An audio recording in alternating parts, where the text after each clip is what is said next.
Prosonic experience the finest UPVC windows and doors. 77997 79088. కర్ణాటకలోని ధర్మస్థలలో ఓ పారిశుద్ధ్య కార్మికుడు 2008 నుంచి 2014 వరకు దాదాపు 100కు పైగా ఆడవాళ్ల మృతదేహాలను నేత్రావతి నది సమీపంలో పాతిపెట్టానని, అందులో చాలామందికి ఒంటి మీద దుస్తులు కూడా లేవని, వాళ్ళందరి మీద లైంగిక దాడి జరిగి హత్యాచారానికి గురైనట్లు అనిపిస్తోందని లేటెస్ట్గా పోలీసులకు ఫిర్యాదు చేశాడు.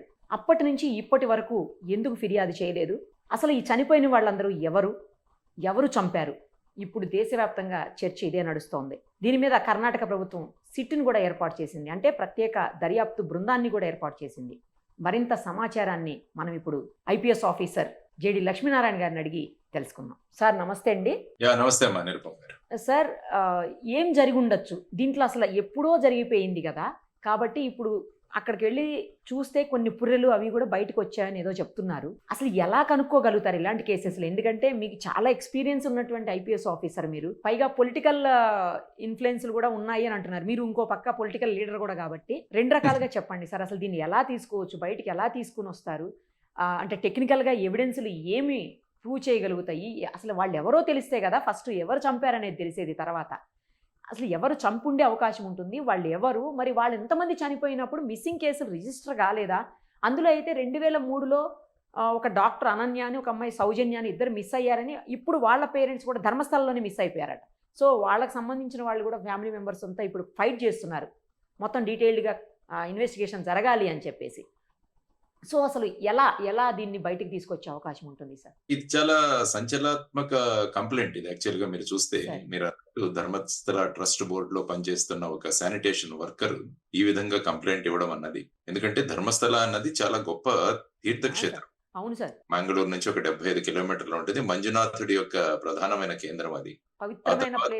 పవిత్రమైన స్థలం. వందలు వేల మంది వస్తుంటారు. నేను కూడా అక్కడికి వెళ్ళాను, విజిట్ చేశాను కూడా. అక్కడ అందరికి భోజనాలు ఇవన్నీ కూడా వ్యవస్థ చాలా గొప్పగా ఉంటుంది.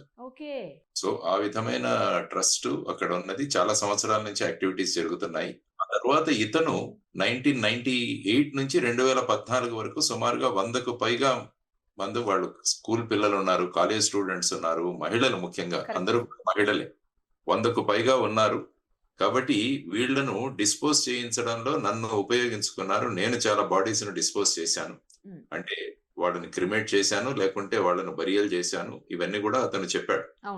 అంటే నువ్వేమైనా చెబితే నీ మీద చర్యలు తీసుకుంటావు, నీకు కూడా అదే గతి పడుతుందని భయపెట్టినట్టు కూడా అతను మాట్లాడాడు. సో అతను వెళ్ళి ఈ నెల బిగినింగ్ లో ధర్మస్థల పోలీస్ స్టేషన్ లో కంప్లైంట్ ఇవ్వడం జరిగింది. ఆ తర్వాత అక్కడ మహిళా స్టేట్ విమెన్ కమిషన్ వారు కూడా ఒక లెటర్ ఇవ్వడం జరిగింది ఈ కంప్లైంట్ తర్వాత ఆ వ్యక్తి తన యొక్క ఐడెంటిటీ బయట పడకుండా ఉండడానికి శరీరాన్నంతా కూడా కవర్ చేసుకున్నాడని కూడా వచ్చింది పేపర్లో. ఆ వ్యక్తి తర్వాత 2018లో మనకు witnesses protection, whistle blower protection act అని ఉంటుంది. అంటే ఏమంటారంటే విజిల్ బ్లోయర్స్ అంటారు. అంటే సమాజంలో ఏదైనా జరుగుతుంటే దాన్ని బయటికి తీసుకొచ్చిన వాళ్లను, అంటే విజిల్ బ్లోయర్స్, వాళ్ళు విజిల్ వేశారు. అటువంటి వాళ్లకు సంరక్షణ లేకుంటే మరి అటువంటి వాళ్ళని ఎవరైనా ఇందులో ఇన్వాల్వ్ అయిన వాళ్ళు చంపేయచ్చు.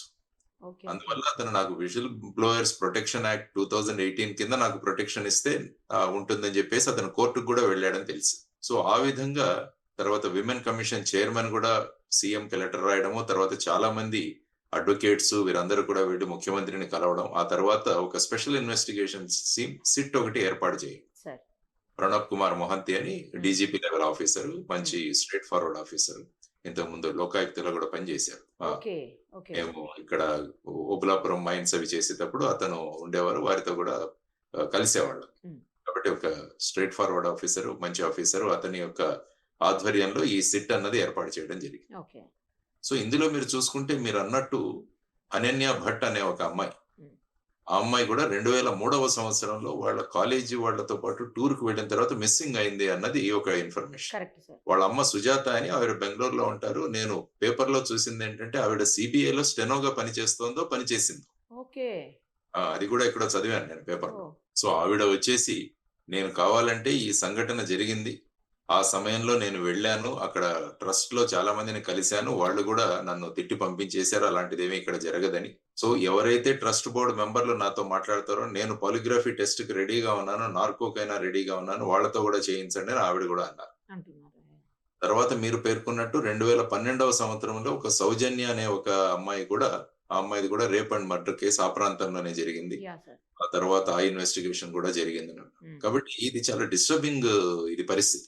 అంటే ఇది నిజమైతే యాక్చువల్‌గా ఇందులో ఉన్న విషయాలు అతను ఎవరైతే వెల్లడించారో అతనేంటంటే అతను కొన్ని రోజులు మొదట ఐ థింక్ 1898లోనో ఎప్పుడో ఒక చిన్న స్కూల్ అమ్మాయిది జరిగిన తర్వాత అతను భయపడి పరిగెత్తిపోయాడట అక్కడి నుంచి. చాలా సంవత్సరాల తర్వాత మళ్ళా అతను వెనక్కి వచ్చి ఇంకా అక్కడ ఆగిపోయి ఉంటుందిలే అనుకుని వెళితే మళ్ళా కూడా కంటిన్యూ చేశారట ఆ పనులు. సో, ఆ వ్యక్తి ఈ మధ్యలో ఈ గ్యాప్ వచ్చింది. ఆ తర్వాత నన్ను ఈ విధంగా ఈ పనులు చేయించారని ఇవన్నీ కూడా న్యూస్ పేపర్‌లో ఉన్న అంశాలు ఇవన్నీ కూడా మనం చూస్తున్నాం. మీడియాలో వస్తున్న అంశాలు. వాటిల్లో ఎంతవరకు తథ్యం ఉందో మనకు తెలియదు గానీ, కాబట్టి ఈ జరిగిన సంఘటన నుంచి నిజానిజాలు బయటపడాలి. హ్మ్. తర్వాత ఇప్పటి వరకు జరిగిన ఈ డిసపియర్ అయిన వాళ్ళు, అదృశ్యమైన వాళ్ళ మీద ఏమైనా మిస్సింగ్ కేసులు రిజిస్టర్ అయ్యాయా? హ్మ్. మీరన్నట్టు తర్వాత ఇతని ద్వారా ఆ వ్యక్తులను ఏ స్థలంలో వాళ్ళను క్రిమేట్ చేశారు, లేకుంటే బరీ చేశారు, పూడ్చిపెట్టారు. ఆ స్థలంలోకి వెళ్ళి మళ్ళా ఆ బాడీ‌లని ఎక్స్‌హ్యూమ్ చేయాల్సుంటది. ఇప్పుడు ఉంటాయా సార్? ఉంటాయి. అంటే ఎముకలవి దొరుకుతాయి కదా! ఎక్స్‌హుమేషన్ ప్రాసెస్ అని ఉంటది. దానికి మళ్ళా లోకల్ ఎగ్జిక్యూటివ్ మెజిస్ట్రేట్ అంటే మన తహసీల్దార్ ఎవరైతే ఉంటారో వారి ఆదేశాల ద్వారా దాన్ని ఎక్స్‌హ్యూమ్ చేయొచ్చు మళ్ళా. చేసి వాటిని మళ్ళా అనాలిసిస్ చేసి తర్వాత వాటిలని టెస్ట్ చేసి వాటిలో ఏజ్ ఆఫ్ ది బోన్స్ ఏంటి ఇవన్నీ కూడా కనిపెట్టాలి అవన్నీ కూడా. కాబట్టి ఇది ఒక లాంగ్ డ్రాన్ ప్రాసెస్ ఇది ప్రక్రియ ఇది. హ్మ్. అయినా కూడా ఈ విధంగా నిజంగా జరిగి ఉంటే మటుకు చాలా నిందనీయం. చాలా సార్ అసలు. దీనిలో ఇన్వాల్వ్ అయిన వ్యక్తులు ఎవరైతే ఉన్నారో వాళ్ళందరినీ కూడా బయటికి తీసుకురావాలి.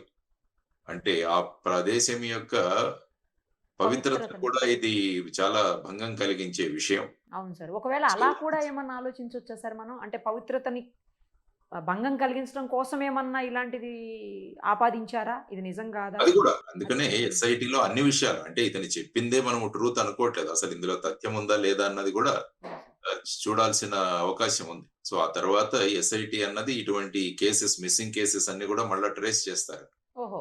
ఓకే. తర్వాత ఈ వచ్చిన వాళ్ళు ఎక్కడ దిగారు, అక్కడ ఉన్న రూమ్స్ లో ఎక్కడైనా దిగారు. ఇదంతా ఇన్వెస్టిగేషన్ ప్రాసెస్. తర్వాత వాళ్ళ తల్లిదండ్రులను కాంటాక్ట్ చేయడము, వాళ్ళే ప్రయత్నాలు చేశారు. ఓకే. ఇవన్నీ కూడా ఈ ప్రక్రియ మొదలవుతుంది. సో, ఈ విధంగా బ జరగడం ఆ వ్యక్తి కూడా చాలా ధైర్యంగా అన్ని చోట్లకు వెళ్లి అతను చెప్తున్నాడు విజిల్ బ్లోయర్ అని. అవును సార్. చెప్తున్నాడు. యాక్చువల్‌గా మీరేంటంటే చట్టంలో చూసుకుంటే ఇంతకుముందు సెక్షన్ 39 ఉండేది సీఆర్‌పీసీలో. ఇప్పుడు దాన్ని సెక్షన్ 33 అంట. బిఎన్ఎస్ఎస్ఎస్ భారతీయ నాగరిక సురక్షా సంహితలో. అంటే ఒక వ్యక్తికి కొన్ని విషయాలు గనక తెలిస్తే ఆ వ్యక్తి దాని గురించి సంబంధిత పోలీస్ స్టేషన్ గాని, మెజిస్ట్రేట్ గాని చెప్పాల్సిన బాధ్యత ఉంది. అంటే ముఖ్యంగా సీరియస్ కేసెస్, చీటింగ్‌లు ఇలాంటివన్నీ ఉంటాయి కదా! ఇవన్నీ కూడా తెలిసి మనం ఊరుకోకూడదు. హ్మ్.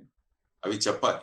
రేపు ఇన్వెస్టిగేషన్‌లో బయటపడితే అవి తెలిసి గూడా చెప్పకపోవడానికి కారణాలు గూడా వాళ్ళు సంజాయిషీ ఇచ్చుకోవాలి. సో, ఇది గూడా ఇప్పుడు లేటెస్ట్ సెక్షన్ 33లో ఉంది. ఇంతకుముందు 39 సీఆర్‌పీసీలో ఉండేది. హ్మ్. కాబట్టి ప్రజలు గూడా ఇటువంటివి ఏవైనా సీరియస్ అందులో ఉన్న సెక్షన్స్ ఏవైతే ఉన్నాయో వాటి గురించి తెలిస్తే వాటిని ఎందుకంటే ఒక క్రైమ్‌ని బయటికి తీసుకురావాలి. కాబట్టి ముఖ్యంగా ఇందులో జరిగిన విషయాలు చూస్తే చాలా గగురు పొడిచేటట్టు ఉన్నాయి అమ్మో! అసలు. అవును సార్. భయమేస్తుంది అసలు. భయమేస్తుంది. చిన్న చిన్న పిల్లల్ని చిన్న తర్వాత పిల్లలు గూడా ఉన్నారు. స్కూల్ పిల్లలు గూడా ఉన్నారంటున్నారు. స్కూలు పిల్లలు వాళ్ళని న్యూస్ పేపర్‌లో చుట్టి వాళ్ళను డిస్పోజ్ చేయడము ఇవన్నీ గూడా తలుచుకుంటేనే చాలా ఇదుండేది. సో, ఆ విధంగా నిటారీ కిల్లింగ్స్ అని ఒకటి జరిగేవి అక్కడ పంజాబ్ అనుకుంటాను ఒకతను. ఓకే. ఈ విధంగా చేసి అతను వాళ్ళ బాడీ పార్ట్స్ కట్ జేసి దీంట్లో పెట్టి ఆ రక్తం తాగేవాడట. నిటారీ బాబోయ్! కిల్లింగ్స్ అని చాలా దారుణమైన కేసు. సో, ఇలాంటివన్నీ కూడా ఈ మానసిక సంతులనం లేని వాళ్ళు లేకుంటే ఒక పర్టిక్యులర్ క్రైమ్ దీనిలో ఏమన్నా క్షుద్ర విద్యలు కూడా ఎవరైనా చేశారా అది కూడా మనం చూడాలి. అది కూడా నిజమే సార్. అవును.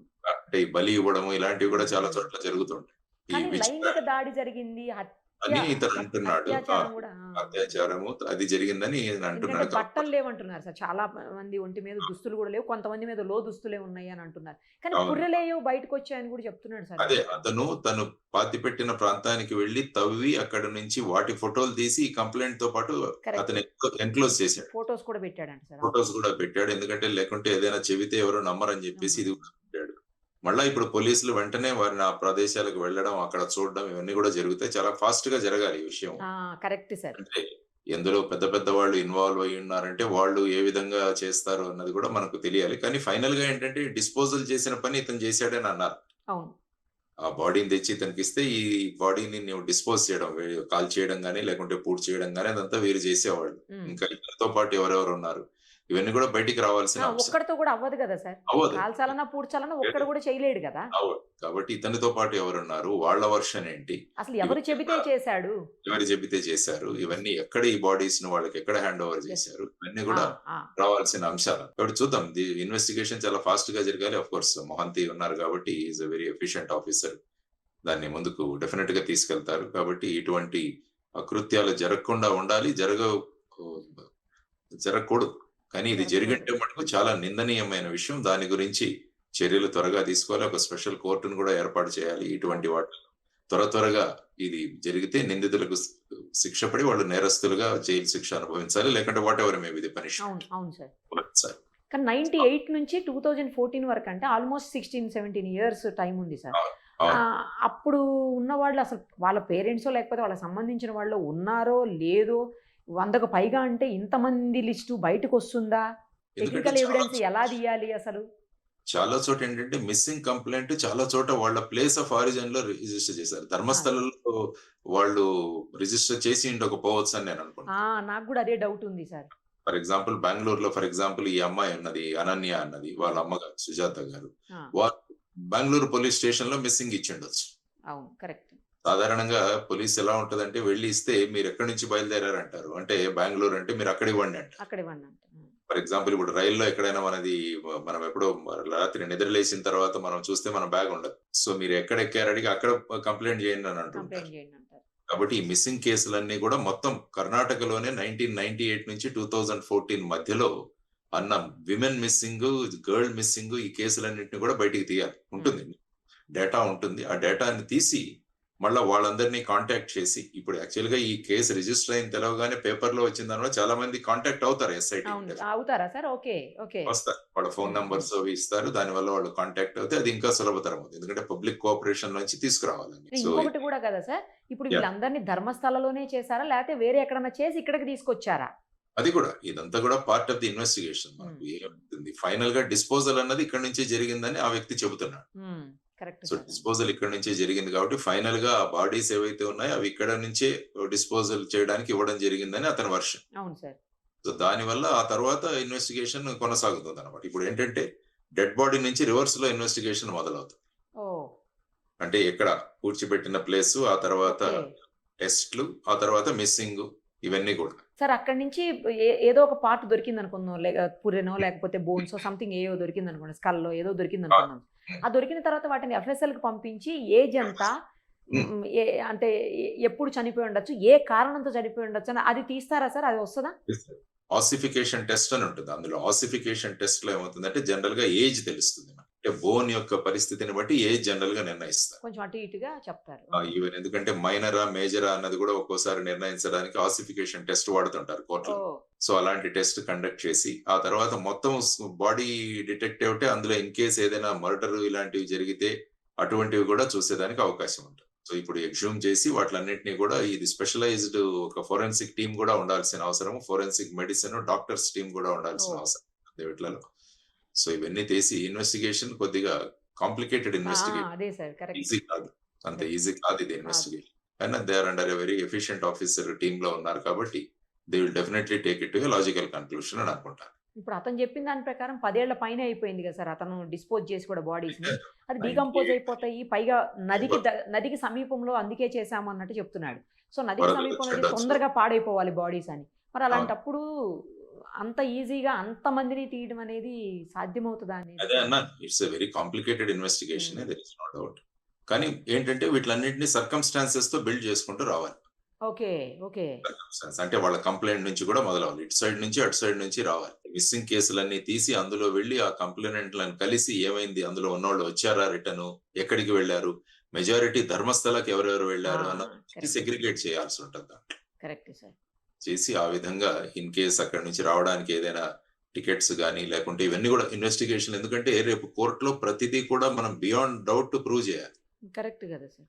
అది ఇప్పుడు చూసుకుంటే బాంబే బ్లాస్ట్ 2006లో జరిగిన బ్లాస్ట్ కి నిన్న ముంబై హైకోర్టు అక్విట్ చేసింది వాళ్ళని. ఓ ట్రయల్ కోర్టు వాళ్ళకి యాక్చువల్ గా మరణ శిక్ష విధించింది, కానీ ముంబై హైకోర్టు నిన్న వాళ్ళను అక్విటల్ ఇచ్చింది. వాళ్ళు సుప్రీం కోర్టుకి వెళ్తున్నారు మహారాష్ట్ర గవర్నమెంట్. ఓకే ఆయన కూడా అంటున్నారు, అంటే కోర్టులో ప్రతి ఒక్కటి కూడా ప్రాసిక్యూషన్ ప్రూవ్ చేయాలి. కదా సార్. అవును. కొన్ని కేసుల్లో ఎలా ఉంటుందంటే ఎవరి మీదైతే నిందలు ఆపాదించబడ్డాయో వాళ్ళు ప్రూవ్ చేసుకోవాలి మేము చేయలేదు అని. చెయ్యలేదు అని. దాన్ని బర్డన్ ఆఫ్ ప్రూఫ్ అంటాం. ఓ కానీ క్రిమినల్ కేసెస్ లో బర్డన్ ఆఫ్ ప్రూఫ్ ప్రాసిక్యూషన్ మీద ఉంటుంది, అంటే గవర్నమెంట్ మీద ఉంటుంది ప్రూవ్ చేయడానికి. సో అది చూడాలి ఈ ఇన్వెస్టిగేషన్. సార్ మీ కెరియర్ లో మీరు ఎప్పుడైనా ఇంత టఫెస్ట్ కేసుని ఇట్లా ఎప్పుడన్నా డీల్ చేశారా సార్? అంటే ఇటువంటి ఇది ఒక విచిత్రమైన కేసు ఇది. యాక్చువల్ గా కొన్ని కేసులు ఉంటాయి, కొన్ని కేసులు చేసాం. ఒక బాబా ఒక అతను ఉండేవాడు, మేము ఠానేలో చేస్తున్నప్పుడు. సార్ అతను ఈ విధంగా చిన్న చిన్న అమ్మాయిలందరినీ కూడా మోసగించి వాళ్ళను ఈ విధంగా చేసి ఆ కేసుల్లో కూడా దొరికాయి. అటువంటి కేసెస్ చేశాం, కానీ ఈ విధంగా మాస్ ఈ విధంగా చేయడం అన్నది చాలా తక్కువ. అంటే ఇదని కాదు, మీ దాంట్లో మీ కెరియర్ లో టఫెస్ట్ అడుగుతున్నాను. ఉంటాయమ్మా, ఇలాంటివి ఉంటాయి. జనరల్ గా ఏంటంటే చాలా మంది బాంబేలో ముఖ్యంగా ఏంటంటే అక్కడ సముద్రాల్లో బాడీస్ దొరుకుతుంటాయి. సో అదొకటి పెద్ద విషయం. దాన్ని పట్టుకొని మళ్ళా వాళ్ళ ఆరిజిన్ తీసుకొని అదంతా అదే ప్రతిసారి మిస్సింగ్ కేసులు ఇవి ముఖ్యంగా వెరిఫై చేసేవాళ్ళం. ఆ బాడీస్ దొరుకుతాయా సార్ మరి సముద్రంలో వేస్తే? ఉంటాయి, కొన్ని కొట్టుకొచ్చేస్తుంటాయి, కొన్ని తేలుతుంటాయి. ఇలాంటివి జరుగుతుంటాయి. అంటే మన చేతికి వచ్చిన వీటిలలో ఈ విధంగా జరిగిన అంశాలు చాలా జరుగుతుంటాయి. ఎందుకంటే ఎక్కడి నుంచో తీసుకెళ్లి ఎక్కడి నుంచో తీసేయడం, ఈ సూట్ కేసులో డెడ్ బాడీస్ దొరకడం, వాటిని మళ్ళా వాళ్ళ డిఎన్ఏ అనాలిసిస్ ఇవన్నీ చేయాలి. సో ఇప్పుడు చూడాలి ఇందులో డిఎన్ఏ, ఎందుకంటే ఇవి ఆల్రెడీ ఈ స్థితిలో వచ్చాయి కాబట్టి వెదర్ డిఎన్ఏ వర్క్స్ అన్నది కూడా చూడాలి, అంటే ఐడెంటిఫై చేయడానికి.